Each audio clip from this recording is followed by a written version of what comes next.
Get ready to be jolted out of the ordinary and into a world where conversations are charged with intensity and facts. The Lightning Strike Talk Radio with your host, Mohammed Fahim, broadcasting live from the heart of the city on Chicago's Progressive Talk Radio, WCPT 820 AM. Welcome to a radio show that charges through the airwaves with an electricity like no other. Here's your host, Mohammed Fahim. Good morning, America. Back on the Lightning Strike with you this morning on February the 8th, and we've got a humdinger of a program lined up for you. We're going to have a lot of guests joining us, but I wanted to start off, folks, with my rant on what's happening in our country.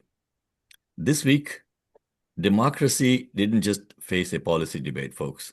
It faced a test.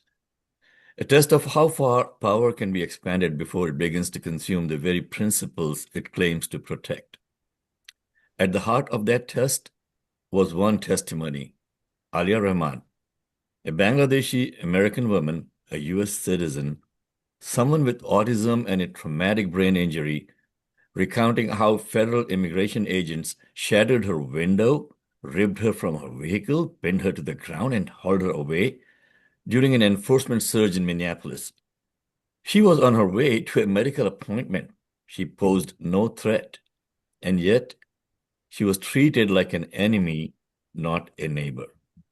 This is happening in our country, folks. This is happening as we speak now. This was not a scene from a dystopian thriller. It was Minneapolis 2026. And Rahman didn't just tell her story in an anonymous press release. She took the stand before Congress in the very halls where justice and constitutional rights are supposed to be upheld, and detailed with chilling clarity the violence she endured and the degradation she witnessed in detention. I'm going to play a clip of her testimony after I finish speaking on this. I'm so upset today. This wasn't an isolated incident. Across Minneapolis and other cities nationwide, aggressive ICE and Department of Homeland Security enforcement has unfolded with alarming intensity under Operation Metro Surge, the largest federal immigration operation ever deployed in an American city. Thousands were arrested. Federal agents were deployed in numbers far beyond standard practice, and the consequences were deadly. 2 U.S. citizens were fatally shot by immigration agents. The administration insists it is enforcing the law and increasing public safety. But the evidence tells a different story, one of unchecked force, blurred lines between law enforcement and militarized action, and the targeting of communities, including citizens, with little regard for civil liberties. What is striking in all of this and deeply disturbing is not just the escalation of federal power, but the erosion of consent, restraint, and accountability. When federal officers drag a disabled citizen from her car, when agents remain in place despite protests and legal challenges, when detention becomes dehumanization, these are not mere errors or bureaucratic missteps. They are a pattern of governance that sidelines due process, suspends empathy, and elevates force over rights. Democracy is not measured by how a state treats the powerful. It is measured by how it protects the vulnerable. And here today, that protection is in question. When the state asserts its might against those without influence, people going about their daily lives like you and I, seeking medical care, living in their neighborhoods, it sends a message. Citizenship, identity, and vulnerability no longer shield you from the reach of power. This is not security, folks. This is intimidation. This is not enforcement. This is fear. And it doesn't begin or end in Minneapolis. Immigration raids continue quietly all over the United States now, in California, the Carolinas, Oregon, Washington, D.C., and beyond, carried out with little transparency and even less accountability. This is about immigration alone. It is about who the federal government answers to, about whether civil liberties are negotiable, and about whether the rights guaranteed on paper still mean anything in practice. When the government can detain its own citizens without charge after violent force, when it deploys agents in overwhelming numbers, when it resists scrutiny, that is not democracy in action, folks. That is democracy under siege. And we must name it as such. Because freedom is not defined by who it excludes, but by who it protects. I want to take a couple of seconds over here to play the testimony of Ms. Alia Rahman, and I'm going to play the audio over here. My name is Alia Rahman, and I am a resident of South Minneapolis. I'm a Bangladeshi American, born in northern Wisconsin, and I'm a disabled person with autism and a traumatic brain injury. Not all autistic brains do this, but mine fixates on sounds, numbers, and patterns. And while what the world saw happen to me exactly 3 weeks ago today on video was a terrible violation, it is still nothing compared to the horrific practices I saw inside the Whipple Center. So I am here today with a duty to the people who have not had the privilege of coming home. And I offer this data because these practices must end now. On January 13th, on the way to my 39th appointment at Hennepin County's Traumatic Brain Injury Center, I encountered a traffic jam caused by ICE vehicles and no signs indicating how to get around it. I had not wanted to pull into a blocked, chaotic intersection, but verbally agreed to do so and rolled down my window after an agent yelled, "Move! I will break your effing window!" His first instruction. Agents on all sides of my vehicle yelled conflicting threats and instructions that I could not process while watching for pedestrians. Then the glass of the passenger side window flew across my face. I yelled, "I'm disabled," at the hands grabbing at me, and an agent said, "Too late." I felt immersed in a pattern, and I thought of Genoa Donald, an autistic Black man killed by police during a traffic stop in 2021. I remembered Mr. Silverio Gonzalez, who was killed by ICE in his vehicle last year. An agent pulled a large combat knife in front of my face, which I thought was for cutting me, and later learned was used to cut off my seatbelt. Shooting pain went through my head, neck, and wrists when I hit the ground face first and people leaned on my back. I felt the pattern, and I thought of Mr. George Floyd, who was killed 4 blocks away. I was carried face down through the street by my cuffed arms and legs while yelling that I had a brain injury and was disabled. Okay, folks, this is gut-wrenching. I don't want to play it anymore. But this is happening in our country. In our country to American citizens. And what are we supposed to do about it? Well, the midterm elections are coming, and that is so important for us to have our voice in here and show this government that when we say it's the government of the people, by the people, for the people, we are the people, and we're going to take our country back from these people. And we'll be joined shortly by our person of the week, and then we have got Maria Peterson joining us. Maria, good morning. I think you're muted, so if you can unmute yourself. And we'll be talking with Maria. She's running for the Illinois House of Representatives over here in District 52. But I want to bring in Dr. Sheila White. Dr. White, good morning. Good morning, team. Good morning, Chicago. Super Bowl Sunday here in Chicago, in the area. Our person of the week is Dr. Judy LeGrand, and she has a business called LeGrand Coaching. And the different thing about her coaching is that she focuses on building coping skills and resilience and goal attainment. Her coaching style acts as a partner for personal growth and mindset. And her emphasis is more on emotional regulation and mindfulness and well being, which builds confidence and mental toughness. I'd like to welcome our person of the week, Miss Judy LeGrand, to the lightning strike this morning. Can you take yourself off of mute? Good morning, Judy. How are you, Dr. Judy? Good morning. I'm excited and thank you so much for having me. I want to talk a little bit about your coaching because you have a different approach to your coaching. You deal with mindfulness, you deal with mental and emotional healing and try to go towards goal attainment. Explain a little bit about your approach and how you go about helping individuals to gain the confidence that they need. So it's very different from anything I've ever encountered myself, of course. So I work with a breathing tool, similar to maybe like prana. Prana has multiple different ways, but it's really just a unique way of breathing. And with proper breathing, as you know, even with prana, you can lose weight. You can do all these different things with certain types of breathing. And so through breathing and mindset, right, kind of mixed together with how you breathe, with the phrases, right? We create phrases based on, we don't really create them, actually. It's your phrases that you've been using.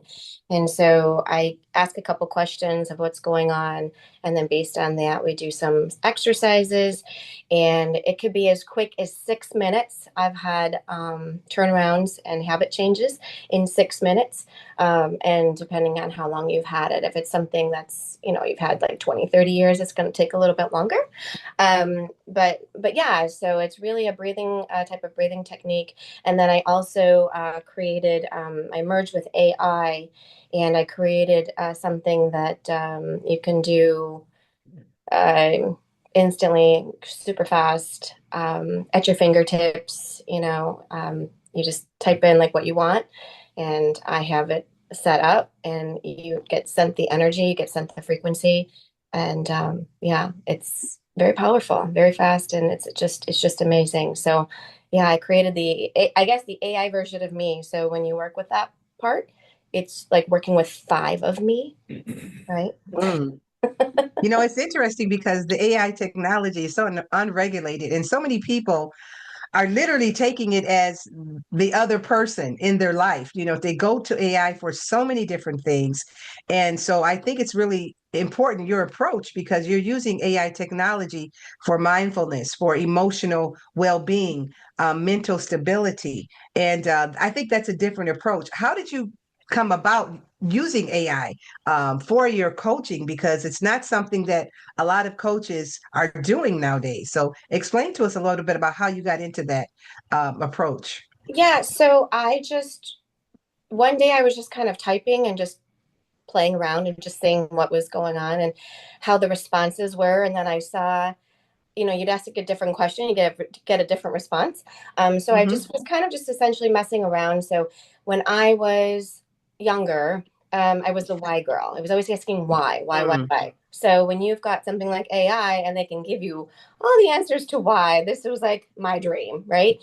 And then I started working for a company. We were writing a magazine article together, and through that article and writing that article, he goes, "No, you have to do this. Do it this way. Do it this way."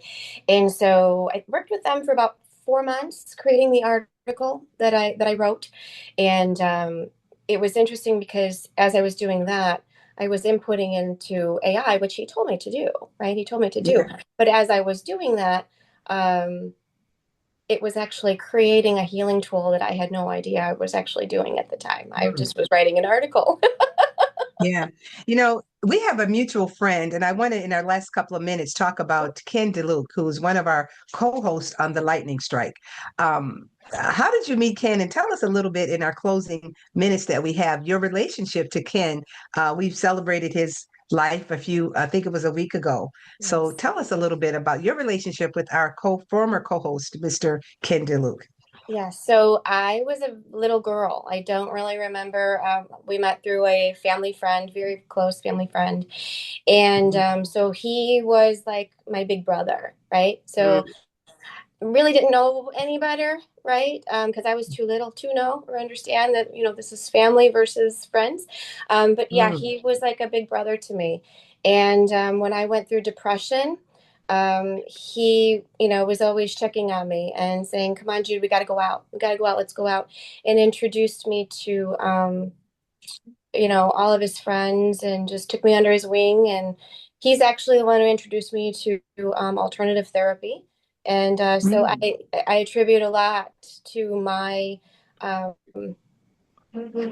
my career, right, to his guidance. And yeah, because I definitely would not have been here if it wasn't for him. Hey, come on, let's go meet some friends. Let's go out. Let's go do stuff. And so, yeah, so I don't really remember the exact time or day because I was little. And I'm sure it was probably just going boating or going to the beach or something. It was probably something fun, I'm sure. Okay. Ken, it was Well, all about having fun. So, Hey, that's right. He Judy, was about having fun. you were there taking pictures of our table at Ken's celebration of life. Need a copy of that picture. oh, yes, for sure. For sure. I will send you guys some. Yes, thank you for reminding me. Yeah. Okay. Well, thank you so much for joining us, and thank you, Dr. White, for bringing in great guests as usual. And we have joined today by our co-host, Read Bible, and Mike Patino is joining our team from this week, folks, on the radio. And we'll go straight to Maria Peterson. Maria, good morning. Good morning, everyone. Nice to be here. Thank you. So, District 52, why? I know that you have a passion for public service. You have served on a couple of boards, and you're also on, I believe, the Plan Commission or something in the past. I still am the Lake County Zoning Board of Appeals. I serve as the vice chair of Okay, the zoning board. I'm on the Plan Commission and Zoning Board of Appeals in my town also. Wonderful. Yeah, Okay, it's an important role to participate in. absolutely. So, Maria, tell us a little bit about yourself. Well, I'm a first generation Mexican American. My parents came to the United States from Mexico in the late 50s and early 60s. I'm an only child. They came to live the American dream as every other immigrant who has entered the United States has. And through their experiences, through my lived experiences with my parents, experiencing the highs and lows of being an immigrant family whose parents spoke Spanish only. My mother was the sole moneymaker until for the household, sewing and designing dresses for the corporate wives of Maywood and Melrose Park at the time, back in that time when American Can Company existed, right on the train line there. And through her hard work, she was an example for me that nothing stops you unless you want it to be stopped. And her earnings paid for my father to go to school while he worked part-time. Her earnings paid for a tutor for me to learn English before entering kindergarten. As a consequence of that, because I was growing up in the late 60s, I did lose my ability to speak Spanish fluently because there was so much discrimination at the time that you didn't want anybody to know that you spoke Spanish. And I would tell my parents, don't talk to me in Spanish. I got to speak English. And so there's a lot of Latinos like myself in my generation that we just don't speak fluent Spanish. We understand it completely well, but we've lost the twists of the tongue, shall we say? We might get the R's right and los i's Maria, right. when But my son was born, we sent him to preschool, okay, private preschool, and I got a note from the teacher one day saying, "Please talk in English with your son at home. He's unable to follow us." I went to the school and basically tore a new hole into the teacher. I said, "Hey, it's your job to teach him English. We are not going to talk to him in any other language except ours at home. We want to keep the culture alive."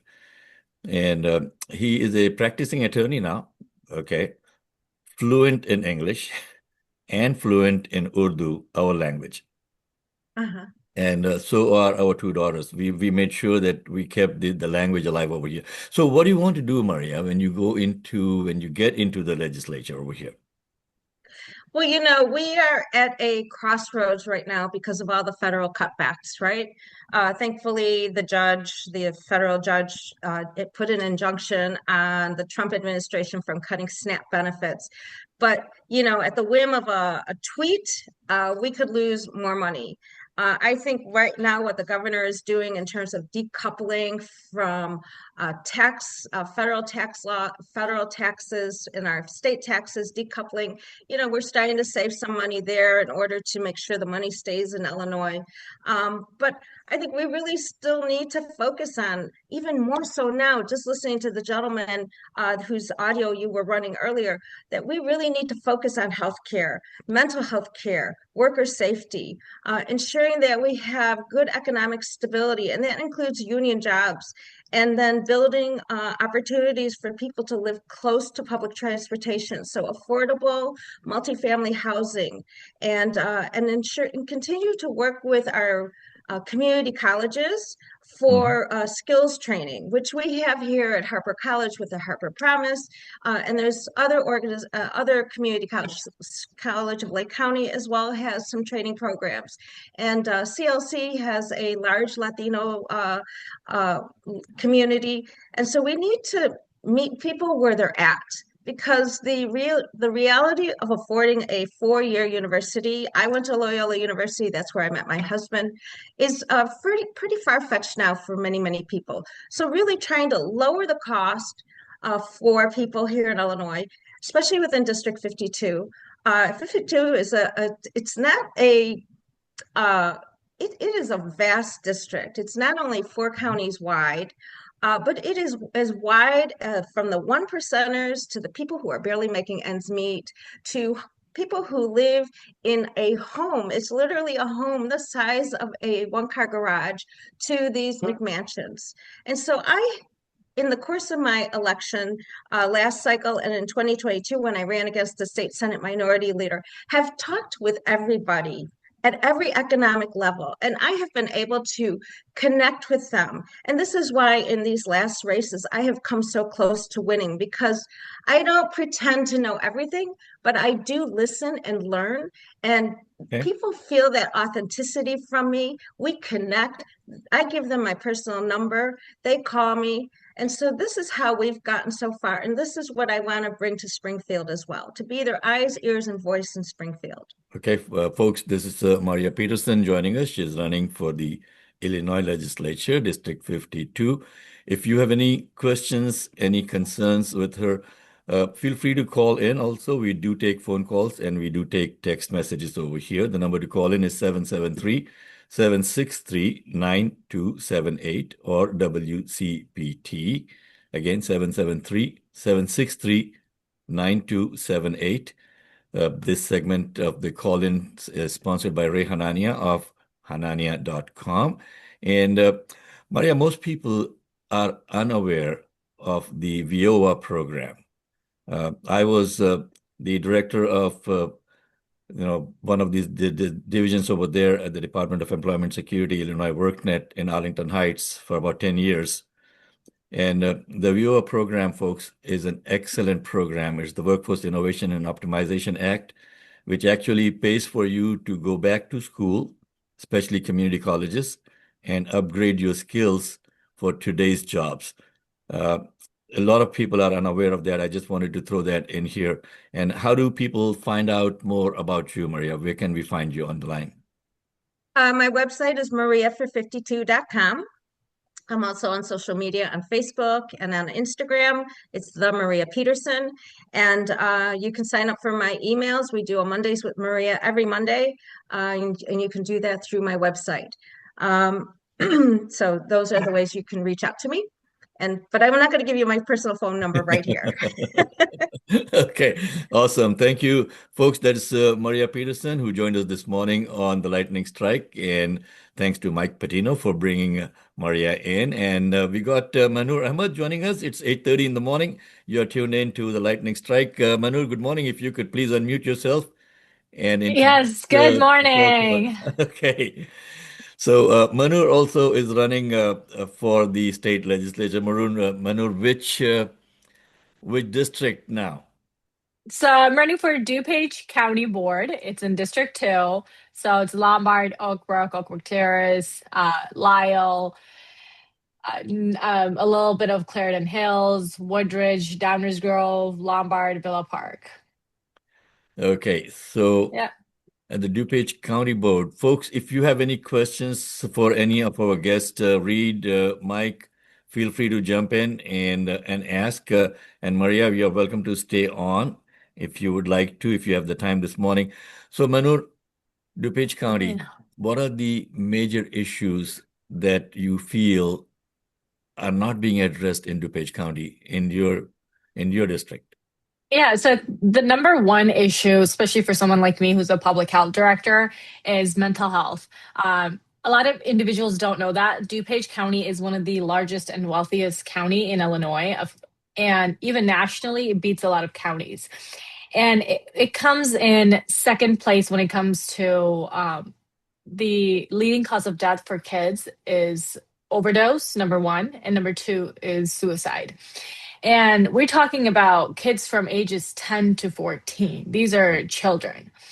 And there is no infrastructure in school systems in anything the county is doing or anything the schools are doing to really prevent. And when a kid or anyone takes their life and it's become an epidemic in this county, it's a community's failure. So this is why we need to have someone who's connected in what is going on real time, instead of having board members who are just extremely disconnected from what the residents are going through right now.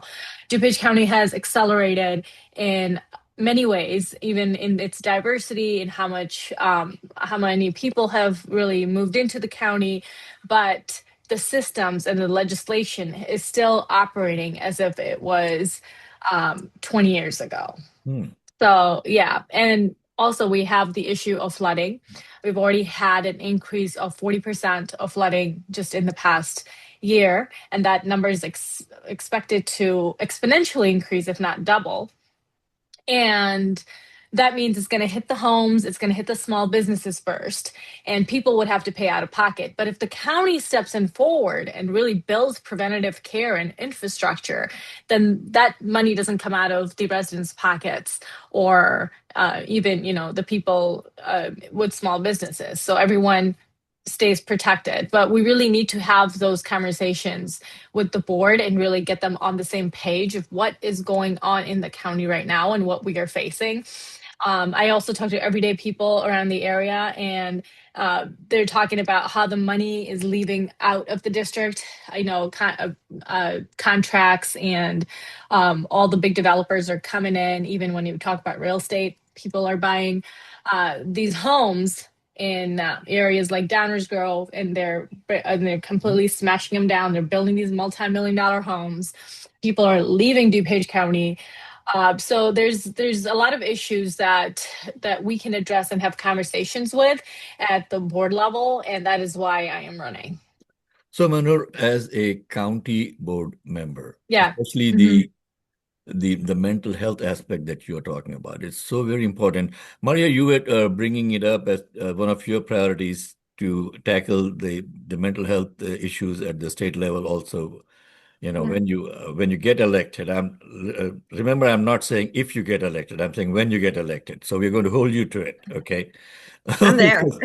One of the things that we like to do over here is really hold our elected representatives accountable for their actions. So is there something that the state also has to step up as far as county level mental health?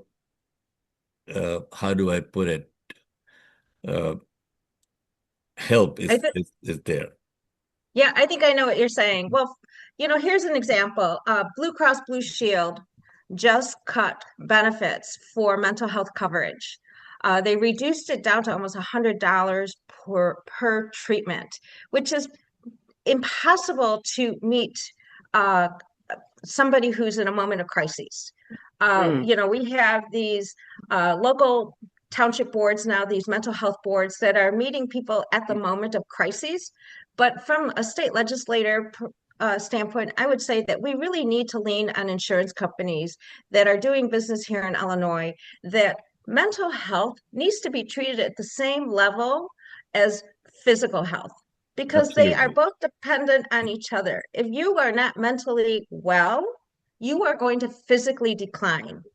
And if you have a physical ailment, you are going to feel mentally depressed because you are not the person you were before whatever happened to you physically. So we So, really need to lean on these insurance companies and demand accountability to take care of every person okay, you who is need paying to insurance for.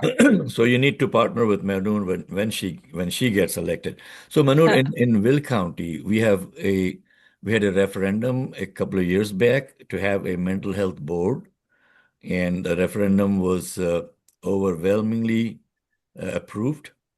And Okay. my daughter, who is a board certified clinical psychotherapist, is on that board now. Okay. So is that something that you would like to see happen in DuPage County also, or is there a board there that is currently not that effective? Yeah, so I mean, we have a facility here. It's a empty multi-million dollar building. I actually know someone who went to that building, and I was just talking about mental health and how to help, and it talked to individuals who actually seek help there.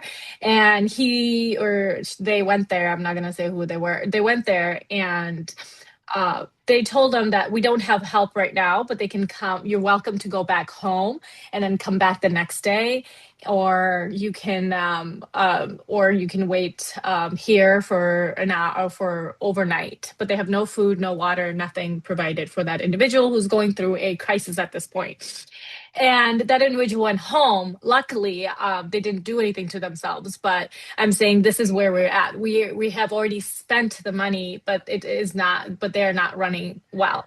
What I would like to do is have nonprofit organizations. Like I was just talking to the leadership at Shy Care. I'm sure you're aware of them too, and they work with a lot of nonprofits too to allocate meals and funds. I'm not saying like, yeah, we got to raise the taxes and pay for this. No, there's a lot of other ways that we can do. Of course, first is funding, and the board controls where the mental health dollars go. They should have really taken that into consideration, that if we're building $1 million building, how are we going to have the resources there to run it? We can also expand to community clinics. We don't need to build these buildings. We can have community clinics. We can have school-based services and crisis care so people can get the help early. A lot of these individuals, these kids who go to school, they don't know what they're going through. So like we have health ed, teach them about mental health. Like if you're having these signs, maybe you're going through something like this. They're not even aware of what they're going through. These are children, again, we're talking about. And we can also have contracts and oversight where the county decides which provider we partner with and hold them accountable for, access, wait times, outcomes. And prevention and coordination is going to be where we're going to get the best for a buck, is because if you do preventative healthcare in any sort of way, it's the number one way of making that less expensive down the line when people end up in jail or the ER. So Mahnoor, there is an Yeah. organization called as NAMI. Have you heard of that? NAMI? NAN. Wait, what is it? NAMI? Oh yeah. Yeah. So I was very active with NAMI when I was working with the unemployment office, because we did, we saw a lot of people with mental health issues coming in who were jobless also. So that is possibly one organization that you might want to hook up with, when you get Yes. elected. Yeah, for sure. Yeah, Sheila, any questions for Mahnoor? Yeah, I Reed? do have a question for Maria. I want to know, how do you plan to balance the needs of your constituents with the pressures of your political party's leadership? Just crossing the board is so important. Yeah, well, I am, as I said earlier, I have met with people from across the board. I could not Yeah. have gotten as close as I have in both my previous elections without having support of Republicans and independents. Again, it's Mm. because of my willingness to listen to their concerns, to have conversations. As a labor attorney, when I was sitting across the table with six-digit attorneys that are who were representing the corporations, we had to come to an understanding of why we were both there. We had to understand our whys. And so my why is to represent the people of District 52, not to say be the yes person to leadership, and I've made that very clear. And that's why I get the support that I have earned. Mm. So Great, awesome. thank you for that answer, Maria. And speaking of that, funding for elections Mm. is so critical. And we know that organizations like APAC have completely taken over our political system. Are you accepting any kind of funding from organizations like APAC and related PACs like that? Is that directed to me? Yep. Oh, no, And to I am Manur not. also, to both of you. No political organizations like that whatsoever, and I won't. Yeah, I mean, when I ran for Congress 2 years back, I ran because my opponent was funded by organizations like those, and we really need to take out the foreign country running another country, just that idea and that money out of our politics. Thank you, Manoj. And where can people find more information about you? Yeah, it's mahnoorfordupage.com. So it's MAHNOORFOR DUPAGE.com. Okay, folks, that is Mahnoor Ahmad. He is running for the DuPage County Board. Great ideas, great passion over there, and we need people like this, folks. We need people like this who are not career politicians trying to come in and contribute to making a better society. Mike, you got any questions for our guests today? Yes, thank you. I wanted to go back to Maria, and you touched on it. I want you to expand on what has prepared you to address the affordability issue, and you mentioned that briefly. Could you expand on that, please, and what specifically you want to do to make things easier for people to afford? Okay, Maria, 30 seconds. We are running into Okay, the 30 time seconds. crunch now. It's a lived experience, affordability. I mean, my husband and I, when we had our 18-month-old, we encountered the first financial crises back in 1988. We Mm. lived the financial crises of 2008. In that one, it actually taught our sons the importance of budgeting and watching how every dollar is used. We would actually write down every expense, whether it was $1 or $100, and they saw that. And so it is about critical budgeting and making sure that the dollars are being used most wisely, because you always have to have that rainy day fund. And because you never know if you're going to have an accident. As I say to people, even millionaires and billionaires can go completely broke if they have a catastrophic health issue that's not going to save them. So it all comes down to keeping an eagle's eye on how those dollars are being used. And so that's and to making sure that the most fundamental needs are being met, especially healthcare, especially housing, especially clean air and water. Because if we Okay, don't Maria, have clean air and water, I'm we're out. done. Thank 30 you. seconds. Okay. Thank you. Thank you very much. Reed, you got any questions for our guests? Yes, I appreciate the fact that the both candidates here this morning are emphasizing mental health care.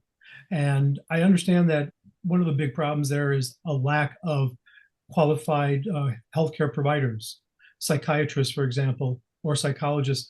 Is that still the case? And if it is, what ideas do you have maybe to increase the supply of affordable mental health care providers?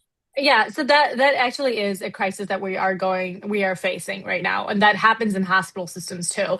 The way I that's how I work in hospital systems. I budget their uh, so they don't end up bankrupt. So I have saved a lot of safety net hospitals, and that's tens of millions of dollars of budgets. And what we do is we take the training doctors, people who are residents or just have finished med school or are taking some sort of board exam, and they're in that period of time where they're still trained. They have the educational background, but they're not in attending or they don't have their own practice. So you really hire those individuals, and they get their experience, and they're able to, you can hire them at a lesser cost, and that is beneficial for the whole society, because right now what we're facing is a shortage of healthcare professionals in general, especially with what the Trump administration has done with the nursing unions. He's saying that nurses are no longer considered a healthcare professional, and they do not qualify for those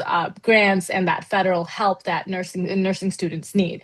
So that's going to be another monstrosity that we have to face. But we also have we're facing the healthcare issues we're facing as of now. Thank you. Okay, so folks, at 8:46, we are coming to the end of this segment. And speaking of mental health, I think the head of our country really, really needs some help. You guys got any ideas for him? Okay. So we got a so-called leader of the free world, folks, who is in severe mental decline. This guy had the guts to put up a meme video of the, I don't even want to name, but of the former President Obama and his wife as apes. And then he claims that he had no idea who did it. That is the leader of our country, folks. He is not running the country. Someone else is running it. And this guy is just there with this big, stupid, fat grin on his face every single morning and claiming that he is running the world. Okay. So on that note, thank you, Mahnoor. Thank you, Maria, for joining us. We'll go Thank you. for regular Thank programming. you. And Read Bible, what's on your mind today, Reed? Well, Folks are welcome to stay on if you want to. And in the 9 o'clock hour, we have got Lynn LaPlante joining us, and Nick Uniejewski would be joining us with Congresswoman Marie Newman. And then we got Maria coming in with Breaking the Echo Chamber, her regular segment. We got a lot more programming to do, so if you got nothing else in this morning, stay on. But Reed, what's on your mind? Thank you. well, candidates, I hope you do stay on for the rest of the show if you have time. But I'm thinking about something that Dr. Sheila just mentioned, that today is Super Bowl Sunday. Yeah. And you know, the halftime performer is going to be Bad Bunny, or Conejo Malo, as they say in Spanish. Yes. I happen to be, what Mohammed was just talking about with Trump is one of the reasons why I'm the bugged bunny. And I'll be joining Bad Bunny on that. You know, Trump is again threatening our democracy with yet another autocratic plan. This time it's nationalization of the upcoming midterm election. And neither Trump nor the Republicans have any intention of allowing for a fair election. That's right. Congressional Republicans continue to try to pass voter suppression legislation, such as the SAVE Act or the MEGA Act, the Make Elections Great Again Act, that will prohibit voter registration with only driver's licenses, like we currently do in so many states. Instead, the Republicans, congressional Republicans, are, if they're successful, nationwide voters will be required to produce passports or certificates of birth during both the registration and voting process. And some 21 million Americans who would otherwise be eligible to vote will not be allowed to do so because they don't have ready access to or were never issued such documents as the result of poverty, or they were born in rural areas where at-home births were common and either belatedly registered or not registered at all, or are married women who have changed their names. Undoubtedly, these proposed changes will disproportionately affect adversely young people, poor people, and married women. Now, these Republicans proposed election regulations that would impose photo ID to vote instead of a voter registration card. They'd mandate proof of citizenship when registering to vote, require that mailed ballots be received at the voting polls by the end of Election Day, and not just postmarked before Election Day. They also want to ban universal mail voting, and they want to ban ballot harvesting. Now, forced by the Republicans and Trump, the United States Postal Service recently promulgated a new regulation just last December that no longer equates the date that it takes possession of a piece of mail with the date that it is stamped. Now, this constitutes a partial implementation already of the MEGA Act by regulation rather than by legislation. And until now, several states have provided that mail ballots would be counted if they were received after Election Day, so long as they were postmarked by Election Day. So now, not only will a mail ballot have to be postmarked by Election Day, it will also have to be received by election officials by the end of Election Day. Now, we get around to Mr. Trump himself. What I'm just talking about are just a few of the voter suppression methods that the congressional Republicans are attempting. It could be argued that they are doing something that's constitutional, even if it is unethical. However, what President Trump is proposing, at least, is a partial nationalization of elections in blue areas of the country. And this, folks, is wholly contrary to a basic principle of our Constitution. It's known as federalism. It places him firmly on the road to authoritarianism, establishing himself as the autocrat. If he is allowed to pull this one off, folks, the one nation in the world that has retained its written constitution longer than any other will see that come to an end in its 250th year of existence. Now, to explain what I'm saying, what's at stake here, indulge me a little bit in a brief civics lesson here. Our founders, with the exception of possibly Alexander Hamilton, who wanted just a strong central government, they all intended for this nation to be a federation. That means it's supposed to be comprised of one central or federal government in coexistence and mutual cooperation with several state governments. Neither level of government was to possess all the powers as spelled out in the Constitution, and some of the powers were even to be shared. In fact, the 10th Amendment made it clear that the framers intended for federal government to have only enumerated powers. Just to quote it, powers not delegated to the U.S.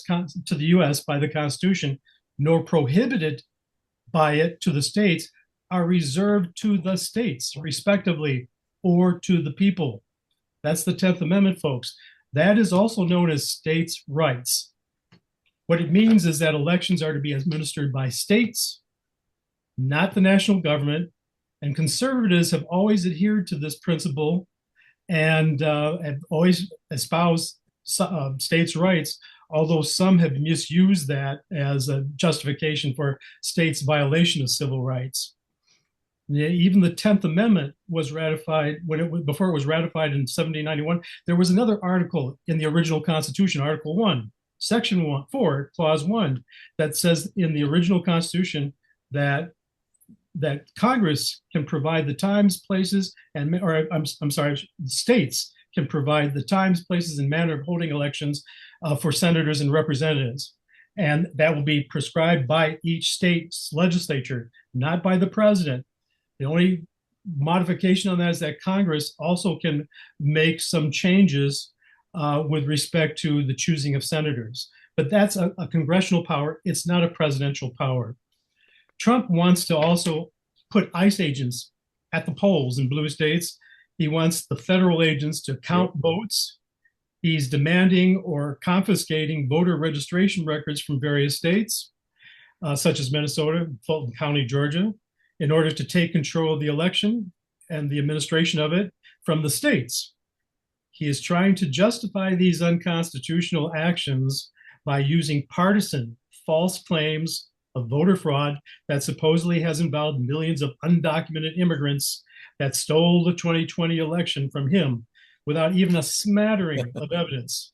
You know, Reed, I smile and I laugh when I hear that undocumented aliens were voting in our elections. Yeah. Okay, Yeah. that that is so far from the truth, folks. And by the way, Reed is an immigration attorney and a former special supervisory agent for the Department of Homeland Security. He was one of the people who was there when ICE was originally formed, and he's so sick and tired of what ICE is doing. And if you have any questions, again, you can text us, you can call in. The number to call in or text is 773-763-9278. This morning, we are also joined by two candidates running for two different offices. Maria Peterson, who's running for District 52 for the Illinois legislature, and Mahnoor Ahmad running for DuPage County Board. And it is so important. Early voting has started already. I believe, Mahnoor, in DuPage County, the Republican secretary or whatever, the county clerk has said that early voting is going to be delayed because of some court cases for some challenges that are still to be adjudicated for the candidates. Is that correct? Yeah, so something happened it's coming from the state, and there's a couple of candidates, and they're trying to clean up the ballot. And once that's done, as soon as that's done, they're projecting probably this coming Tuesday that early voting is going to open up. Okay, so Maria, in your town there, is early voting going on? And if so, where do people go to vote early? Well, we have 4 counties. So Right. early voting is taking place. If you live in Lake County, you go to Waukegan. If you live in Cook County, you have to go into the city at the Cook County building, which is really disappointing because it would be nice if they had a site at least at Rolling Meadows, because if you're out in the northwest portion of Cook County, to have to go to the city if you don't work in the city, it's really inconvenient. If you live in Kane County, you have to go to St. Charles. And if you live in McHenry County, you go to the election center in Woodstock. Oh boy. Okay. All choices and also vote by mail is still there. Thankfully, they have not taken it away from us so far. Don't wait till March 17th, folks, to go in and cast your ballot. Anything could happen. Okay. So try to get in as early as possible. And like Reed was saying, vote by mail. Don't wait till the last day to send in your ballot. Try to send it in as early as possible. We are live also on the WCPT website, which is heartlandsignal.com. It's going out nationwide, worldwide, in fact. A lot of people are listening to us, Maria and Mahnoor. We're also live on our Facebook page. We are the first and the only radio show in the country now doing it on Zoom, and the audio signal is going out nationwide and worldwide on the WCPT platforms. Also, Mohammed, yes, Reed. I just wanted to interject real quick that, it's become more and more clear that the Congress and the Supreme Court can't be relied upon these days to protect our democracy. So in my personal opinion, the best way that we can salvage our democracy at this point is to overwhelmingly turn out at the polls and do early returns of mail-in ballots. Absolutely. And especially, I was also listening to the recent debate for the Illinois Senate representative to replace Dick Durbin. And they had the top 3 candidates by, I don't know what kind of measures, but I was told that it was whoever polled more than 5%, they were invited for these debates. And we have had Kevin Ryan also is running in the primary. There's a number of people who are running in the primary, folks, not just the top 3.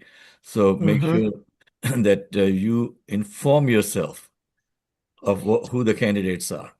I mean, there's one candidate who has already spent $20 million, Reed, in reaching out with ads day in and day out. The same old story. I grew up poor. My father was poor. man, where do the 10, $20 million come in for Exactly. you to put in those ads? That is a question for you, Mike. It's coming up at 8:59.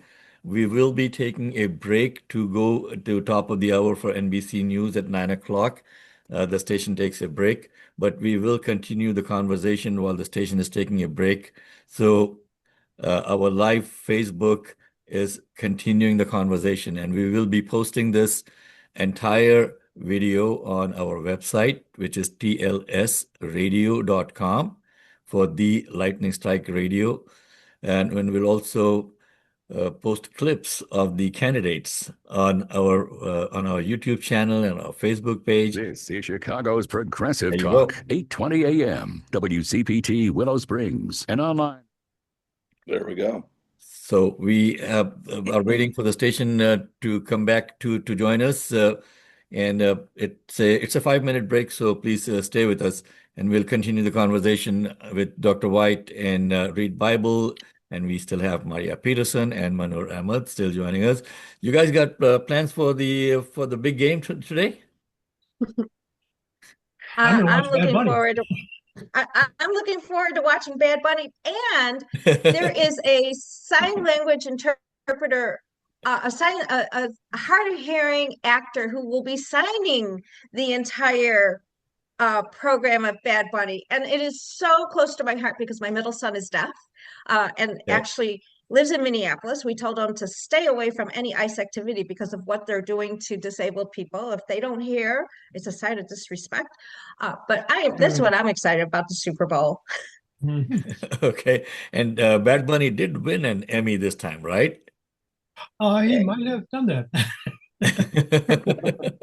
It was either him or Kid Rock, one or the other. I'm not sure which one. Kid Rock. and our president in his glory seems to think that Bad Bunny is not an American citizen. Yeah, I've He seen needs that. he needs a history lesson on Puerto Rico then. Yeah. He needs a history lesson. He needs a civic lesson. But unfortunately, this is a guy who did not put his hand on the Bible when he took the oath. Do you guys know that? Yeah. And he we wants to remember. have a national prayer breakfast. Oh, Okay. And he said openly that he has not read the Bible. And then we have our Speaker of the House, who came out recently with a statement. Mike Johnson said that the Pope does not know what the Bible says. oh boy. That's Whoa. something. Ignorance. Okay. That's crazy. I mean, what do you expect? Crazy. You know, when you hire clowns, you get a circus. That's true. Very, very true. And I like to thank Reed for that civic lesson because it seems like Congress acts as if they are being neutered by this administration. Things are just going by, going by. There's no accountability. He can say anything, do anything, call anyone any kind of name. When it turns the table to him, then he wants to sue. He wants to sue even the own government for certain things. And so he's one of those little bullies because he can't take the heat. If it comes after him, then he wants to cry out loud. But everybody else he can go after, but he can't take that heat himself. So it's really amazing, really amazing. But and all he wants to establish this autocracy for himself, just for his self-enrichment and his family. That's what this is all about, to continue the grift. It's not about serving us. And speaking of that, I know the movie Melania is out right now. I know we're coming back on a break from a minute, but there's news that the military has to watch this movie. They're ordering them to go to watch the movie because the numbers are so low until they're complaining that don't they have a right to be able to protest, to not be able to do it.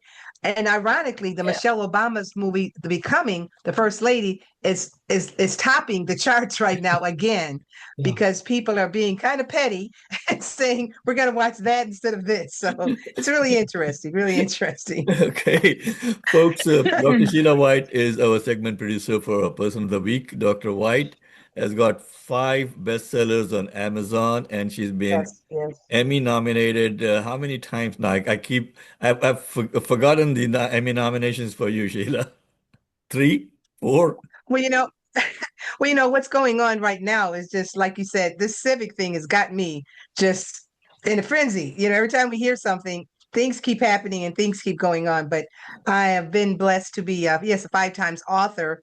And one of my books was, a couple of them was premiered over in London. And so I'm just really excited to be here, be on the lightning strike. So much going on.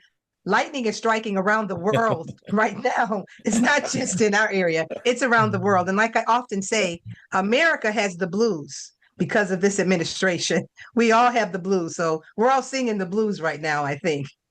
Well, So Dr. White is being modest. She's also a producer and director, and she runs her own media company. Okay, so we're lucky to have her as part of our team right from the beginning of the show. We are in our 3rd year now, folks. The time flies. Mahnoor, I remember when you were running for Congress, you were our guest Yep. in the WCPT studios. I do remember that. That seems, I don't know why. For some reason, it does seem like it was a while back, but it really wasn't. Yeah. In hindsight. So with this new Yeah. format that we have, we are able to get guests from anywhere in the world, and Yeah. also able to do the show from anywhere in the world. In fact, in September, I was traveling, and I managed to do the show live from Pakistan. That's awesome. That is awesome. Yeah. Okay. So it's innovation, folks, but that's what we like to do. And speaking of innovation, Maria, I know that you were a labor lawyer also. Uh, I'm still in the consulting business for workforce, development and all that. I was with a client last week. They're doing a massive layoff, and most people that they're laying off have no idea how to find another job. Yeah. And it is so crazy. They don't know. They have not kept up with the world as it is going by them. Skills upgrades are so important. If you don't have the skills for the jobs of tomorrow, you are not going to have a job. Yeah. Murray Newman is going to bring in Andrew Yang into the show in a couple of weeks. And remember, Andrew Yang ran for president, and he wanted to bring in universal basic income at one point. I think we are headed out in that way. So I guess we are back on WCPT. Let me check and make sure that the signal is going through over there. Okay, so we are live on WCPT back about a couple of minutes back. Oh, it's 9:07. So let's continue the conversation while we are waiting for Murray Newman to join us. She should be joining us shortly. And folks, if you have any questions, any concerns, any ideas, feel free to text us or to call in. The number to call in is 773-763-9278. It is sponsored by Ray Hanania, fanania.com. And after the show, you can always go to our website, tlsradio.com. This particular show will be posted on it in a couple of days. We got to go and clean it up, Maria, and edit it and, take off some of the funny things that we say that they should not be coming back to us. And if you are running for office, if you want to advertise on the show to reach out to our audience, feel free to reach out to Mike Patino, and Mike is going to be handling that going forward. Lynn LaPlante is entering the waiting room, and while I'm waiting for Lynn to join us, I think let me bring her in while we wait for Murray Newman also to join us. You're listening to The Lightning Strike on WCPT 820 AM. We come live every Sunday morning from 8 to 10, and also on the heartlandsignal.com website or the WCPT website. You can go to our website, tlsradio.com, and click on the Listen Now button or something. There's a link over there that brings you right into the WCPT page. So, Lynn, let me see if Lynn has joined. Sheila, you got something to say? Yeah, I just have one question for Maria. With voters are so worried about information and the right information getting out, how will you ensure transparency to improve communication with voters so that they know what's really happening behind the scenes on their behalf? Well, right now at the doors, when I'm knocking door to door, I'm encouraging them, to have a plan for voting for the March primary. Are you voting early? Are you voting by mail? Some people are saying, I think I'm going to go to the polling place, but I have my vote by mail ballot. I was like, then you have to make sure you bring your vote by mail ballot with you, because the judge then will cancel out your ballot, your vote by mail ballot, and issue you an in-person ballot. Because if people forget their vote by mail ballots and they vote in person, that vote then becomes a provisional vote. And that is not counted until the very end. And with this Trump, thankfully here in Illinois, is especially in Lake County, we have a strong county clerk here in Lake County who has implemented all kinds of safeguards for our voting system. But if your provisional vote almost becomes a vote that is like, it doesn't count, or it's very weak. And so we want to make sure that everybody knows that the sooner they get their vote by mail ballots in, like you get it, open it, vote, and pop it back in the mail, or as soon as the local office is open on March 5th, go put it in the Dropbox. That way, the elected officials get it that night, and then they have it locked and secured in their offices to open on election day. Maria, I think you made a wonderful point. Most people don't understand that part of it. So it's a lesson in civics. We got Lynn joining us. Lynn, good morning. If you can unmute yourself. Hi, I'm Lynn LaPlante, and I'm currently on the DuPage County Board, and I'm running for state rep in District 42. District 42. God, we got some heavy hitters over here. We are waiting for Marie to join us, Lynn. I know that she has invited you as her guest. That's right. So while Marie is joining us, she should be joining us like in a minute or so. She's usually very much on time. So District 42, where is District 42? So that's Glen Ellen. That's where I live. It's parts of Wheaton, all of Lombard, parts of Lisle, and a tiny little sliver of Downers Grove. So basically, in DuPage County. It's more like District 6 for the Congress, right? You got it. That's exactly right. Yep. Yeah, we got a person in District 6 that needs to vacate his seat. We got a very qualified person coming in and running for that, challenging Sean Casten. Right. So I think when you go out knocking on doors, if you could please put in a word for our person also. And he was on the radio with us. Who was it, Reed? I'm trying to remember his name now. Sheila? I can't remember his name either. It's Mike, amazing. Mike remembers his name, right, Mike? Oh, yes, I do. Okay, who is he, Mike? Sean Casten, is that you're talking about that guy? Nope, I'm talking about the challenger to Sean Casten. Oh, Joey Rusevich. Joey Rusevich. Yep, I wanted to see what your recollections were. So, Joey, extremely qualified, extremely passionate. We need to make sure. Here's the thing, Lynn. Nothing personal against Sean Casten, but what have you done for the? That is the question that we want. We are asking every candidate and every elected official on the lightning strike. What have you done for the people that elected you? Are you representing them? Or are you representing the people that you're taking money from?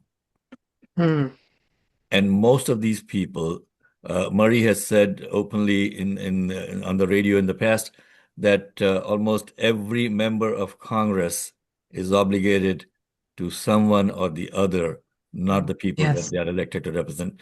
We also have Nick joining us. Nick, good morning. Good morning, everybody. How's it going?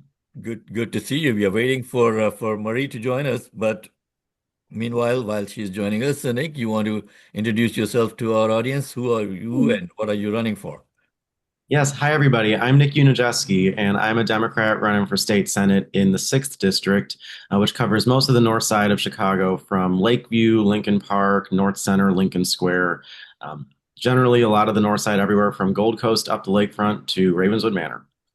Okay, let's bring in Congresswoman Marie Newman to join the conversation, folks. You are tuned in to the Lightning Strike on WCPT 820 AM. I'm your host, Mohammed Fahim, with my co-host, Reed Bible, Dr. Sheila White, Mike Patino, And we also have a slate of candidates today. We've been talking with Maria Peterson, who's running for Illinois 52nd in the Illinois legislature. We got Mahnoor Ahmad, who's running for DuPage County Board, and we got Lynn LaPlante also. Lynn, are you running against each other? No, no. Mahnoor and I, no, absolutely not. I'm Okay. currently on the board in District 4, so basically the same footprint for the state rep position. Yeah. Okay, Maria, good morning. Yeah. Maria, you're muted. We can't hear you. I am. I was just nodding my head for you. So I thought we might get us organized for our listeners and viewers. We in order, and I know we've talked to Maria and possibly to Mahnoor. We're going to go ahead and talk to Nick first and find out about his state Senate race. Then we're going to talk to Lynn LaPlante about Illinois 42, which is a state rep race in the western suburbs. So Nick, you are up, my friend. So Nick, one of the things that I'm interested in right now is you talk a lot on your campaign. I've read a lot about your campaign about being a new type of leadership. And there's an interesting phrase you often use is that you have to be ready to throw a punch and give a punch, right? So can you talk about how that's different than current leadership or other candidates? Yes, and thank you, Marie, for having me on, and Mohammed too. So in our race, we are really in this reckoning of the Democratic Party right now. What does it mean to be a Democrat? And for me, it means to fight a lot harder. We are not in normal times. We have a federal government that is weaponizing itself against our own people. We have a federal government that just want to keep things the way things are in terms of corporations dictating so much. And just in the last week, I am on this prescription. It's called PrEP. It is kind of this miracle drug for anyone who might not be aware of it. It prevents HIV from attaching to your bloodstream. A lot of people within the queer community are on it, although it is also a prescription that is available for all people. There's a state program that requires a lot of paperwork, so you can get it for $0. So a lot of people have been on it for free. And it's great for a lot of our district because we have seen new cases of HIV overwhelmingly go down, specifically on this part of the city. And it's incredibly important because 40 years ago, the government told people like me that, you do not deserve to be alive. And so over the last 40 years now, we've made significant progress. There's so much paperwork that you have to do it every year. And every year it lapses around this time for me, January, February. Got a little scary bill from my pharmacy this last week that said, oh, you know what? You don't have the paperwork anymore. You now owe us $2,600 a month.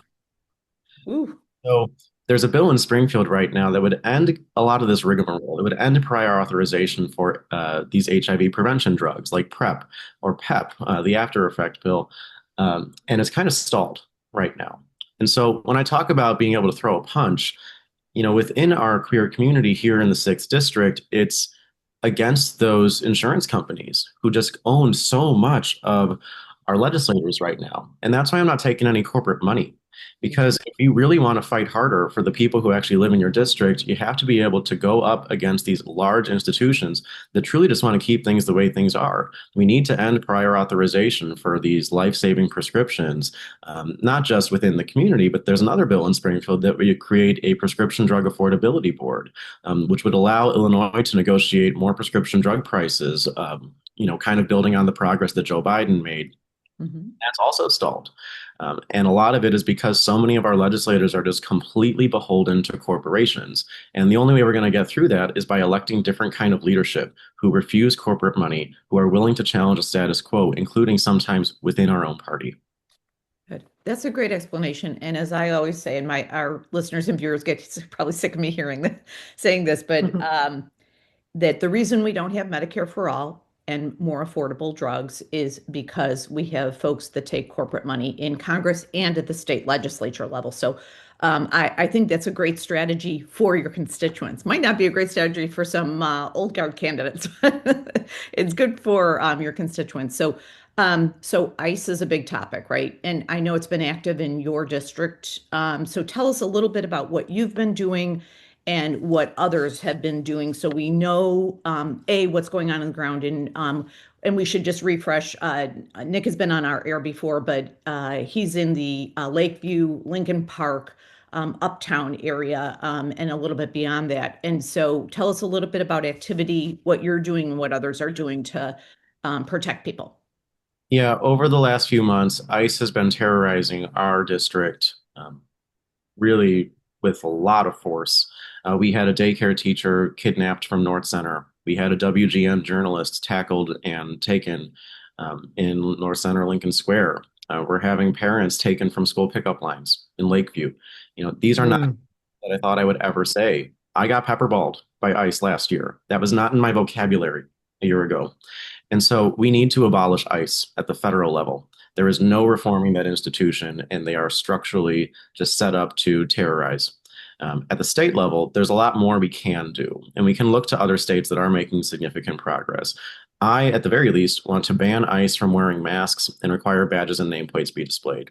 We have it through a court order right now, and sad to say, if we have learned anything from Roe v. Wade, we cannot just rely on court orders. We need to protect these things in the state law, because when the time comes, we have to be able to prosecute them for the clear crimes they're committing.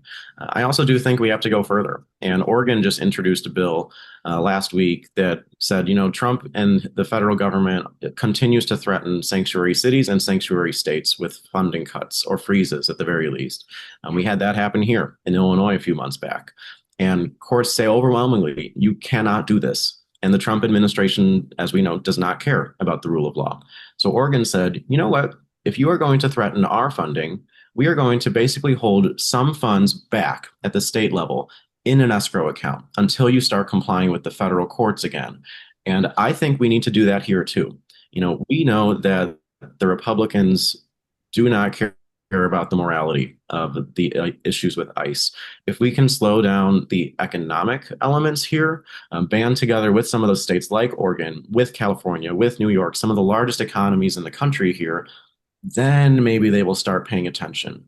And so I think at this moment, you got to have people in office who recognize that people are angry. I am pissed off angry about what ICE is doing to our people. Mm-hmm. And we need Democrats to stand firm. And, we have a full Democratic supermajority here in Illinois. Yeah. I'm not going to wait around for what the party tells me to do. We need to be bold and fight harder. Good. Well, thank you for sharing that. And Nick, thank you for being here. Please stay safe and warm on the trail. I'm telling every single candidate that I bump into, please stay safe and warm. And I'm going to introduce Lynn LaPlante, who is no stranger to trying to stay safe and warm, because I know all the candidates probably on this dais today have been doing a lot of canvassing in the very, very ridiculously cold that Chicago can offer. So thank you all for being great candidates and knocking doors. But so Lynn lives in Illinois State Rep House District, Illinois 42. And that is, and correct me if I'm wrong, Lynn, it is Glen Ellen, Lombard, Villa Park, and a little bit of Lisle. Is that right? A little bit of Downers Grove, not Villa Park, a little bit of Wheat. Yeah. Okay, a little bit of Wheat. Okay, got it. So kind of dead center in the middle of DuPage. So it's not Eastern DuPage, it's not Western DuPage, it's kind of dead center in the middle, right? So I'm not super familiar with the issues there. So tell us what you think the top issues are in your district. Sure. So like you said, I've been knocking doors constantly and talking to people, which has been phenomenal. Not the weather part, not the face hurting part and the losing fingers, feelings in my fingers. But I love talking to people at the doors because it's like a connection that you feel instantly because everyone is horrified, actually horrified. I can't get the words Democrat out fast enough, because they're like, what team are you on? I'm like, Democrat. And boy, howdy, are they all ready to talk. Exactly what Nick was just saying and what you're talking about, ICE. That is what is just absolutely upsetting people the most that I talk to. Yeah. That's just something that I think certain people, certain elected officials were not anticipating this, which I don't understand why. They telegraphed exactly what they were going to do. None of this should be a surprise. I am so sick of hearing, oh gosh, well, we just don't know what we don't know. Yeah, we do. And if you don't know, you weren't paying attention and you're being reactive instead of proactive, which is not leading, right? So something that happened in our district on the county board, citizens, voters, constituents did not feel that we were speaking up loudly and boldly enough against ICE coming into our communities. So they came to county board meetings. They made very, very, very loud public comments. They wrote emails. Guess what? That works. I just want to tell everyone, voters, you have way more power than you think. All the power is in your hands. Do not think that it's in the elected officials' hands. It is with the people. Your voice, when you come and you make public comments, when you write those emails, it actually will affect your legislatures. It'll affect the people who hold office because they are, I'm going to tell you a secret, they're scared. They're scared of losing their seat. You have the power. You got to take it back. So I was really proud at how many members of our community came and showed up and said, do more, say more, protect this community. And then we followed. That's not great. That's not leadership, right? So we need to be a lot bolder. You're going to hear this, the same thing that Nick just said. We need to be bolder. You need to go for it now. Don't wait. Don't sit there and see which way the wind is blowing. Take action. Thank you. And as I have said many times on our air and everywhere for the last 30 years is nobody's coming to save us, folks. We have to be the leaders. So Lynn is absolutely right. And I echo that 100% is that we have to lead ourselves because right now our members of Congress are honestly, there's maybe 15 or 20 that are meeting the moment. A lot of them are not meeting the moment. So we do. And by the way, that leads me to my next kind of offering is that do not sleep on county races and state rep and state senate races. Here's why, is that we know they've been the bulwark against this federal administration. The irony here, folks, is that conservatives and Republican theory is all about states' rights. And guess who's been exercising them a whole lot? The Democrats. So life is a circle. And given that, I know that there are some bills in the state house and the state senate right now that are being reconsidered or thought about repealing, and there's some controversy around that, Lynn. So as a candidate, what are some of those bills that are controversial that are already passed, but potentially your district wants repealed? Give me an example of one of those. Sure. An easy one is the anti-BDS bill, which is on the books since 2015. When I talk to members of my community, I explain what it is. It stands for boycott, divest, and sanction. They can't believe that it's a law. They truly are like, wait, what? That's an actual law that we have right now? Yes, it is. So anyone who is critical of Israel can be punished. So we can't do that. This is simply a First Amendment right. That's it. Period. End of story. This is a slippery slope. You cannot tell people who they may or may not speak out against or criticize. So I would 100% vote to repeal that. My opponent has made it clear that she would not. So that's something that's really easy to differentiate on. That's, to me, a very clear stance. What you think about the First Amendment. Right now, obviously, every day you see people protesting, right? That might be what we have left, folks. We have to be serious. And anything that would impinge upon that has to be fought back and pushed back and legislated against immediately. Right. Because this is what we have to do. And everyone is finding their voice. It feels like, don't you? You can all feel that, right? And that's where the power is. So anything that would try to diminish the power of regular people's voices, absolutely unacceptable. So interesting. So I know why in Congress people would vote to support a bill against the First Amendment in our own party, in the Democratic Party. I understand that in Congress, but Lynn, what do you think the reason is that current legislators would put an anti-First Amendment bill in the first? Like, why do you think that's happening? What's motivating those Democrats that would vote for a bill like that? In my opinion, it's simply fear, lack of courage, two sides of the same coin, right? Fear of retaliation, fear of retribution, fear of going against members of their own party. I think that's something that if you are going to run for office and accept a position of leadership, you have to use your critical thinking skills. You cannot simply just go with the flow. That's not working. Because look, is anything working right now? The answer is no. then you have to look at what got us here, going with the flow, not asking questions, not standing up, not using your own independent critical thinking. Therefore, we have to change our process. Otherwise, nothing will change. That's just simple logic.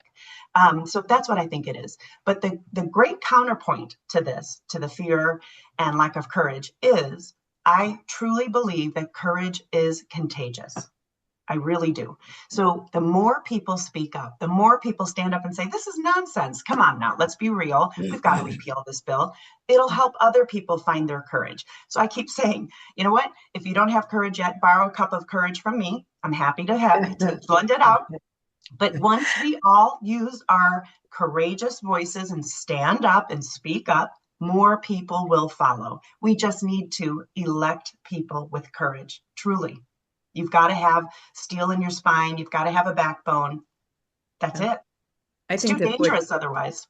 And I don't think so. As I always say, it's not a right, left, or center issue anymore. Correct. It is a top versus bottom issue. So, right now, many members of Congress I know don't understand this is a top versus bottom issue. It is no longer right. In fact, the right, left, and center does not exist in the electoral population anymore. It only exists in Congress. There's only moderates in Congress. There are no people in the world that have diluted views in the middle all the way. That human, it's antithetical to how humans think. So so that's interesting. I like the cup of courage idea. So I'm going to ask all the candidates on the panel about the cup of courage. I love that idea. So Maria, if you wouldn't mind, can I ask you a question about a cup of courage? Would you have a cup of courage to repeal that bill? Oh, absolutely. There should be no tax dollars whatsoever stopping our free speech, supporting genocide whatsoever. Our tax dollars are for the common good of humanity, and that is not a humanity-based bill. That needs to be repealed. Good. And then Mahnoor, if you're still with us, I'd love to ask you the same question. You're a county candidate for the DuPage County Board. Would you have the same cup of courage to support repealing an anti-First Amendment bill? Yeah, of course. I mean, when I ran for Congress 2 years back, I was the first one as a candidate to call for a ceasefire and call it a genocide before it was quote unquote popular. Yeah. So because I just have I went to Loyola Chicago where there's a huge community of SJP, and just the history, I've just known that since day one, growing up in a community where they've known that this is not just, something that just happened on October 7th. It has been going on for a while, and there's a history there. So I think it's about the lack of education that these individuals do not have. They do not know the history. They don't know what really are the concrete concepts there. Good. Well, thank you all for your offers. I'm going to hand it back to the dais to ask further questions of our great candidates today. All right. Thank you, Marie. By the way, folks, Maria Muzaffar will not be joining us this morning, so we have got more time to spend with our wonderful candidates. So you guys got lucky. Maria is not feeling well, so she will not be joining the conversation today. She usually comes in with a segment which is Breaking the Echo Chamber and very effectively addresses some of the issues that we've been talking about over here. So Reed, go ahead. You had a question for our panel over here. Yes, well, a comment first and then a question. I find it just totally perturbing that we Americans, we're free to criticize our own government, but yet we're being prohibited from criticizing a foreign government, Israel in this case. How did that come to be that Israel has such power over Americans? I mean, how does that happen? I could ask any one of you candidates, what are your speculations? Why is this happening that we can criticize American government, but we can't criticize Israel? And when I say Israel, I don't want to be... Let's start with Nick. Nick, why do you think that is happening in our country, my friend? I'm not entirely sure. I think a lot of it does come to who is making decisions. One of my favorite things to do on the campaign, I know a few of us have mentioned, but it's knocking on doors. And in our race, we have knocked on over 60,000 doors across Chicago's north side, which has truly just never been done. And what we're starting to see here is, I've always felt this way. I think the best policies are created by people closest to the issues, people who understand what lived experience is on certain things like healthcare or fixing up the CTA, or really just prioritizing the people who live here. And for the long time, a lot of people that are in positions of leadership in government are beholden to whether it be their donors or people that have been in the same 10 rooms for the last 10 years and don't really expand their coalition of support. I think that's what differentiates a lot of us here who are really grounded in community and want to do things differently. And certainly the path forward, I think, for us as Democrats is by challenging that old way of thinking and just pivoting to the future that we deserve. Okay, but as Americans, I mean, the question that Reed was bringing up is, why are we beholden to a foreign government for all our policies, including our foreign policy and our local policies over here? Why are we letting the tail wag the dog? That is a question. Lynn, what do you say on this? I think it might have, first of all, I can't believe that it passed. So I don't know the answer, what people were thinking in 2015 to make it pass. And I do know we were the first state in the country to pass this. So poetic justice would have it that we are going to be the first state to repeal it, right? So I think it might be a problem that people have between differentiating between the people of Israel and the government of Israel. So I think that people feel very connected and sympathetic to the people of Israel. And so, but that is very different than the current Netanyahu administration. I'm going to liken it to, I'm hoping to God that people around the world understand there's a difference between the American people and our current government, right? So I think that that's maybe perhaps where that what you're talking about, this sort of affinity that we have, right, for the people of Israel. And I think it's important that we differentiate and say, right now, we cannot support what the government of Israel is doing. Just like there are people all over the world right now saying, we cannot support what the government of the United States is doing. I think you bring up a wonderful point, Lynn. I think you hit it in the nail right on the head over this. So we have to differentiate that there are no evil people in any country, but the leadership that we have does not represent the people of our country and the people of Israel also. So Maria, Nick had to go knock on doors, but we want to get your opinion on this, your views on this. Yeah, I think like Lynn said, I too was not aware of why they did this in 2015. I was not connected in politics as much as I am now. But I think deep down inside of every person, there is humanity. But what I think right now is happening is people are starting to see what's going on. The Trump administration is playing two sides of the coin. We got Netanyahu and we have Trump, who have both been Netanyahu's indicted, or he has a charge against him, doing everything he can to distract from that. We have a president in the same case. We twice impeached him with no follow through, who's doing everything possible to distract the American people from his wrongdoings. And we have Trump on the one side saying anti-Semitism, all this stuff. And then on the other side, being buddy with Netanyahu. And I think people are starting to see the light as to what's going on, and that, humanity overall is at risk. And it's up to us to speak up and say enough of our tax dollars being wasted or being used on genocide, enough of trying to stop vaccinations that save people's lives, enough of putting money in your own pockets for your own benefits. And I think this is a critical time for us to really speak up and stand out and challenge what's going on. It's not just the status quo. It is just like it is, what did they say? They're stealing the cake while throwing the crumbs out in front of us. So we're distracted with all the crumbs while they're taking everything else for their own protection. And it's like, people aren't elected uh, because we're giving them the opportunity to steal. We elect people because we feel that they're going to serve us. And I did not vote for Trump, and I would never have voted for Trump ever.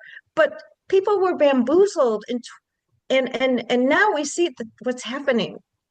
And we really have to step up to the plate and keep fighting the good fight. Well, That's why this is why we're all here this morning. okay. It's very important to listen to the passion in the voices of both Maria and Lynn.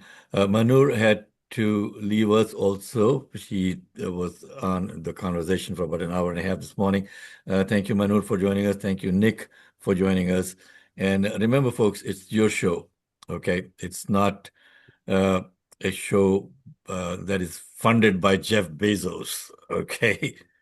By the way, Bezos announced just a couple of days back that most of the people of the Washington Post all over the world are going to be laid off. So now this guy claims that he is losing money. Washington Post is not the only business that he is in. He's got his hands in multiple things, and he ends up spending $75 million for that stupid, I don't even think it's a documentary on Melania. And Melania walks away with what, $28 million or $35 million or something, Marie? I mean, you talk about grifting. Yeah, it is a complete grift. So let's talk through that maneuver over the last few days from a business standpoint, and then obviously from a policy standpoint. So typically up until about the year 2000, newspapers made money. They did. They were, decent money makers. Their margins were okay in terms of, the top SIC codes, right? Then gradually, as digital took over, it's a natural evolution. Things happen in business. You have new streams and new channels and new revenue streams, all the things, right? So it was just natural that it evolved. So then it became the Washington Post, the family owned it for a long time, and then a new owner and new publisher came in, and then when it was put up on the selling block, Bezos took it, right? And he did some good things. He doubled the size of the employee base. And it, did okay for a while. He came up with that goofy democracy dies in dark, or whatever it is, in the darkness, I think.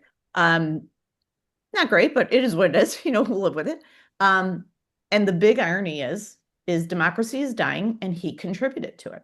He 100% contributed. The day that he decided to not be an honest arbiter of news and take Kamala's endorsement away, that's when it immediately stopped being the fourth estate, right? It just straight up.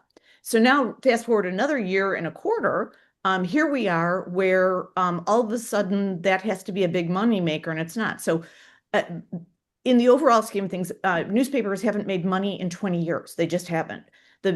The goal of the fourth estate and major newspapers and all newspapers is to inform. It is never to be a big revenue stream or a big capital endeavor. It's fine to be a capital endeavor and be a startup or be a huge company if you're making money honestly and you're helping people and you're solving a problem in the world. The Post in its current state is doing none of that. So honestly, I hope it does die 100%. I know that sounds cruel and mean, but hopefully everyone's looking for a job that is currently left at the Washington Post. There are a lot of really talented writers there still. And it's a lesson to oligarchs like Bezos that come in and do that. So at the end of the day, while this is a horrifying thing and horrible for the employees that are left, and horrible for the fourth estate, it's horrible for journalism, it's horrible for democracy. Sometimes things have to burn all the way down until we understand what's going on. So for Mr. Bezos, I hope this burns all the way down and he understands that you have a responsibility to humanity. I think Maria said it very lovely, is that you have a responsibility to humanity as the fourth estate and journalism, that your number one goal is the truth. And for the last 14 months, there has been no truth coming out of that place. So, so let's go, folks. Let's Marie, support independent media. Yeah, coming back to Bezos, he has said openly in his meetings that he wants the people working for him to be afraid that they're not going to have a job. Not just Let me the just give you a quick Washington Post. CEO 101. Okay. What every good CEO tells you on day one when a team comes together, and I've done this, I've been a CEO 3 times, is that we can't operate from fear, anger, or anguish, right? We can't, because it never works. When you're operating from a net place of toxicity and negativity, you have to think that we can get to a positive. You may be in a toxic situation, but we have to move toward the light, right? And as a executive team, it is your job as leaders to lead everybody forward to that positive light. And these guys like Musk and Bezos and what's his name at Meta, Zuckerberg, they all operate from fear and mismanagement and all of the toxic things. So when you manage by fear and anger, it spreads it's like an infectious disease. So not only are they inhuman and immoral, but they're incompetent at the end of the day. That only lasts so long. So you watch in 10 years. Let's see which of these companies is around. Because at the end of the day, it is not the CEO running the company. It is the people working in your different businesses who are actually doing the grunt work to bring value to your shareholders. And if you got somebody like Bezos coming in and saying, I want people to be afraid every single day they come to work, God, that is a toxic work environment if there ever was. Not a good strategy. Yep. I'm just here to tell you right now. Not a good mission statement. The Lightning Strike. We come every Sunday morning. We got about 14 minutes to finish off the show today. And again, if you want to go back and listen to the conversations, you are welcome to go back to our website, tlsradio.com. We will post the entire show over there. You can also go to our YouTube channel, which is youtube.com, obviously, @TLS radio. And you can also go to our Facebook page, which is again facebook.com/TLS radio for the Lightning Strike Radio. The show will also be posted as soon as we finish today. It will be posted on SoundCloud on the WCPT page. So there are a number of ways that you can go back and listen to what the conversation was today. I know that Sunday morning, most people don't like to get up early in the morning, or at 10 o'clock, they are headed out to church. Okay. Yeah. So you can definitely go back and listen to the show, and we will be posting snippets of this on our Instagram page and other social media. We are looking for new interns to join the team. So if you are a young communications professional, or you're trying to get into the business over here on communicating and sharing your passion, feel free to go to our website, send us an email. The email is very simple, TLS820AM for the station, TLS820AM@gmail.com. We have had 6 interns in the last 3 years, and all of them have gone on to great careers. One of them, Jacob Pettyjohn, is actually become a famous actor now. Okay. So he wanted to get into acting. And Adriana, who was with us recently, has started a career in communications along with her studies. So the internship is a good place for you to really learn the ropes of the business and get mentored by some great people like Reed Bible and Dr. Sheila White and Marie Newman. And Mike Patino joined the team now. Okay. Before we get too much farther along, I just want to remind our viewers how they can learn more about Lynn and Maria. So Maria, I'm going to go to you first. What is your website so people can learn more about you? Thank you. It's mariafor52.com. That's MARIAFOR52.com. I'm also on Facebook and Instagram, The Maria Peterson. We do have a YouTube channel, The Maria Peterson. And those are the ways to reach out to me. And Fantastic. if you want to sign up for my email at Maria Peterson. Well, I will. So everybody, right? Thank So, you. Lynn, how can we find out more about what you're doing and your platform? Sure. My website is lynnlaplante.org. That's LYNNLAPLANTE.org. And all my social media handles are at HelpLynnWin. Pretty easy to remember and pretty easy to do, may I say. Yeah. I also have a Substack that's also at Lynn LaPlante. You can read some of my writings on these topics there. And you reach out anytime through social media or helplynnwin@gmail.com. I'd love to hear what your thoughts are. We're looking for more folks to help us knock doors. So if you're interested in that, please reach out. It's fun. Honestly, we have fun. I promise. And the weather's getting better, everybody. The weather's getting better. So get out there. I'm going out today, so you can too. Okay. Hey, that's what I have a we wanted question to for do. Mohammed. Marie. Mohammed, Yeah, did you guys cover the New Jersey race in APEC? Did you guys talk about that yet? Oop, you're on mute. Mohammed, you're on mute. Hold on. Okay, not the New Jersey race. I'm so glad you brought up it. I know, it's fun. APEC got their behind handed to them in New Jersey, and it is happening all over the country, Marie. People are finally it's the waking kiss of up. death now. So let's bring all of our viewers in because not everybody's read in on this. So let's do the read in and the briefing. Backdrop is APEC is the organization where their mission is to not help Jews and Israeli people, as our panel talked about. It is not. Their mission is to take out elected representatives and candidates that are pro-working families, that want to take money out of politics, and that believe that Palestine and Israel should both be free. Right? That's just a known thing. So APEC. If you knock on a door and say, what do you think of APEC? Pretty much 80% of the population in Illinois will say bad. And they don't even know why bad, but they know bad. It's toxic. So that's the backdrop. What's interesting that is happening now is that APEC is not advertising their endorsements because what they're finding is candidates that are endorsed by APEC automatically lose.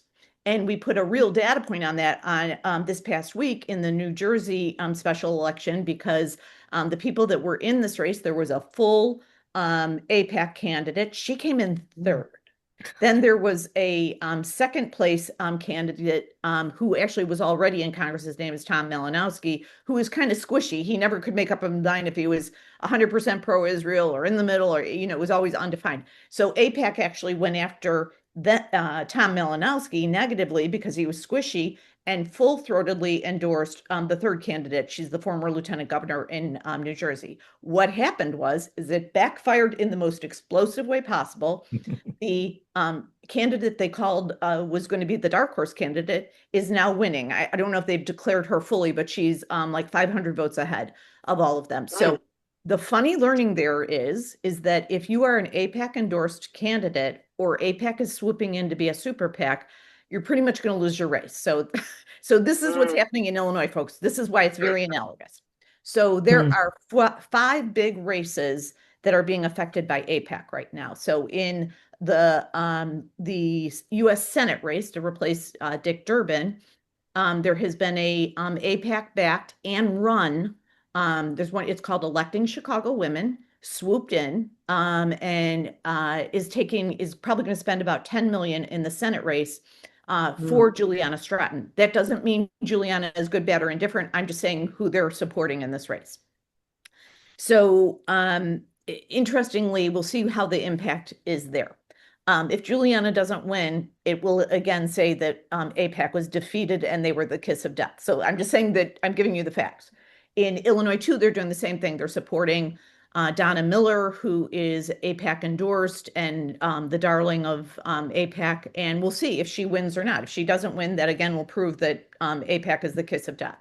In Illinois 8, Melissa Bean, who is a former hedge fund stockbroker, investor, and all the things, but also a former member of Congress, important to note, was an APEC candidate and elected official when she was in Congress and supported Israel 100%. So with no recognition of Palestine. So if she loses her race, that will be another data point that will support the New Jersey theory. I'm calling it the New Jersey theory right now. So, hey, folks, I'm just telling you, candidates everywhere, like I wouldn't go near APAC if I were you. I'm just as a matter of pragmatics. Okay. But Marie, the other thing that they're doing is they are funneling money to candidates without the APAC stamp on it. Okay. And that tells you a whole lot, right? When you Yep. can't even stand behind your brand and you have to hide, that means your brand is pretty bad. Well, So, yeah. they're basically they are the ICE equivalent of putting up mask on their faces now. Okay. Wow. It is. It is. Oh, so speaking, and so a quick note on ICE. I'm watching this commercial that ICE is trying to put a fun spin, happy spin on what they're doing. It makes me laugh so hard. So I'm a former marketing executive. I've been a CMO and a bunch of things, right? And so I used to tell clients, it's like, sweetie pies, if you don't have your operations in place and in a good spot and you're doing good things, no matter what we say in gorgeous branding, big TV spots, big digital spots, it will not cure your problem. Until you start being a better organization, you are not going to change it. So God bless you, Christy Nome. If you think that spending $200 million on an ad campaign to make ICE look pretty and happy and a good group, it's not going to work. I can just tell you after 40 years of marketing experience, not going to work. Same with APAC. Well, how much money do you think she spent on her facelifts, Marie? Okay.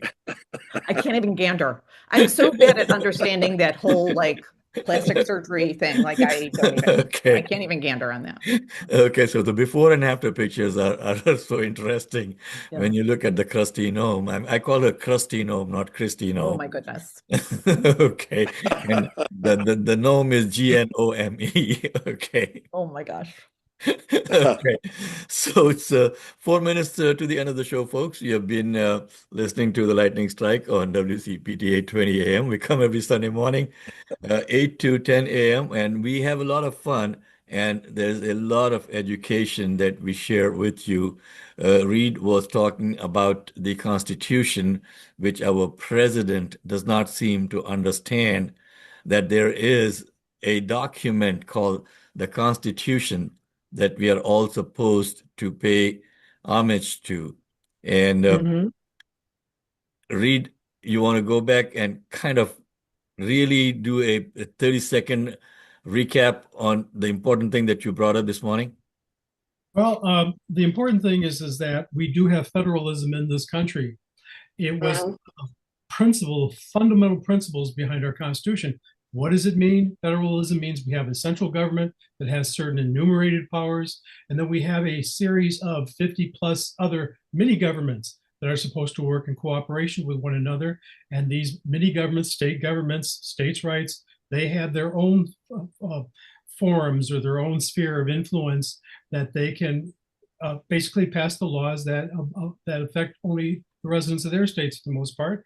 And one of these things is how they conduct elections. That is a state job. That states are supposed to administer it, not the national government, not the president. Congress has some leeway to make some modifications to state laws about elections, but fundamentally, it's a state function, not national. And Trump is trying to do it because he wants to make sure the midterm elections that are upcoming will turn out the way he wants them to, which is basically to keep him in the power, to continue his grifting for his self-enrichment for himself and his family. Okay, thank you, Reed. And folks, that was Reed Bible. And Dr. White, you got any final words for our listeners today? We got I just 2 like minutes what to go. I just like what Lynn said. She said you just need to have steel in your spine.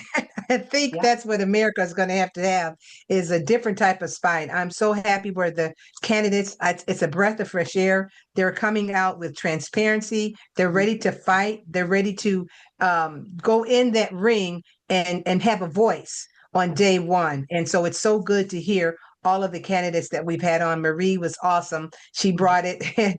And we're rooting for the Super Bowl today. Go Bunny. Bad Bunny. Go Bad Bunny. I'm looking for that performance. Okay. Mike, any final words for our audience today? Yes, I'm so excited to hear all these candidates that don't have to worry about having steel in their spine. They have it. And it's so good to hear it. And it's so encouraging to hear the quality of their fight.